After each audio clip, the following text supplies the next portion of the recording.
This week's Ask Keri-anne is set in the beautiful surroundings of the Lake District. I did ask you to ask me any questions you wanted, and that is certainly what I got. I got some really weird and wonderful questions, but I think I was going to stick to some that I thought were really interesting. And the first one was, what's the main difference that I find between commentating and competing? I'd say that they're both quite similar actually. There's the preparation, then there's the actual performance itself, and then there's the exhilaration afterwards. For swimming, the preparation is huge. It's hours and hours and hours of training. For the commentating, the preparation is probably a bit more research and actually finding how to say people's names and getting that pronunciation right, because I know when people get my name wrong, I get really upset. Then there's the actual performance itself. When you're commentating, you get involved in it, and you get involved in the motions, and you're talking about lane 1 and lane 6 and lane 5, and everybody's getting involved. But when it's actually you, and you're walking out and you're stood on that pontoon just about to get ready or to dive in, and you're actually doing your performance, it has a great thrill to that as well. And then there's the exhilarating finale of the race, so you touch the wall and you look back and you see you've done a great swim.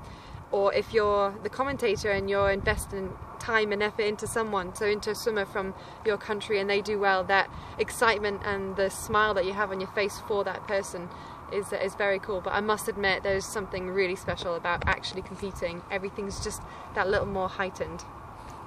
Another really interesting question I got asked was, what goes through my mind before a race? So for a 10k race, there's actually a huge amount of preparation involved in that. It's not a case of going to, like you would for a swimming session, you'd go to the pool, do your warm-up, get ready, go to the core room, do your race. For open water, we turn up, then we have to do a bit of a land warm-up because we don't have access to any kind of pool, so we don't really do a swimming warm-up. So land warm-up, then we have a briefing from our sports scientist about the course. Then we have to get all of our stuff ready, make sure that we have gels and all the drinks, then the stuff that we're going to be taking on board during the race, all of that ready. We have to put our suit on, we have to get Vaselined, put Vaseline around our suits here to stop our suits from rubbing. We have to get numbered up, we have to get transponders, we have to check that our nails aren't too long so we're not scratching anybody during the swim.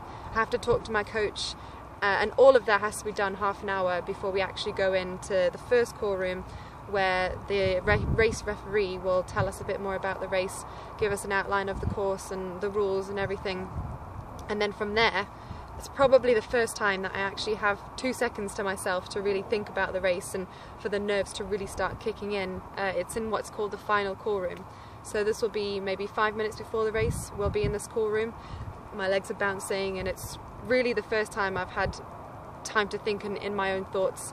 Nobody else in the room is really talking because everybody's kind of feeling the same, and it's a really interesting time because that can be where the race is either won or lost. If you've got demons in your mind and they're, going at you saying this isn't going to go well, but usually in that kind of situation it's about thinking about the preparation I have done that, I've done this, I've done everything I possibly can do, this race is going to be great. From there you get your names called out and you all stand along a massive pontoon, and you get a warning of about a minute, a warning of 30 seconds, and then there's a countdown that starts at 10, and then all of a sudden it's a klaxon, and those last 10 seconds all I'm thinking about is making sure that I dive off the pontoon and have a great start, so the beginning of the race at least can be as good as it possibly can be. Then I got asked another question, which is a bit more of a 3-in-1 kind of question. So the question was from Ewan Burton, who is a 2-time Olympian, and he's a judo player, and he said, who asks the most stupid questions out of Craig Benson, who is my Warrender teammate, and Sam Ingram, who is he's a Paralympic judo player.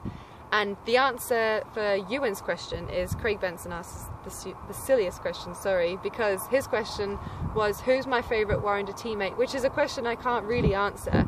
There's so many amazing people that I swim with. It's 25 kids that I train with, and that's not even including my coaches, Laurel Bailey and Chris Gilchrist. So I'm going to have to go with one of my best friends from Warrender who's just retired from swimming, Kate. She's going to be sorely missed, so she's definitely going to be my favourite Warrender teammate. The other question, which I didn't think was a bad question from Sam, he asked, do I have anything to recommend at the Edinburgh Fringe Festival? I must admit I've never been to a Fringe Festival before, and this will be my first one, and I'm really excited about it. I think it's going to be loads of fun.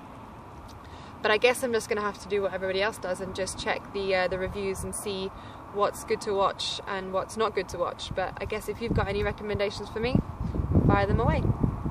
That's it for this Ask Keri-anne. I hope you found that quite insightful.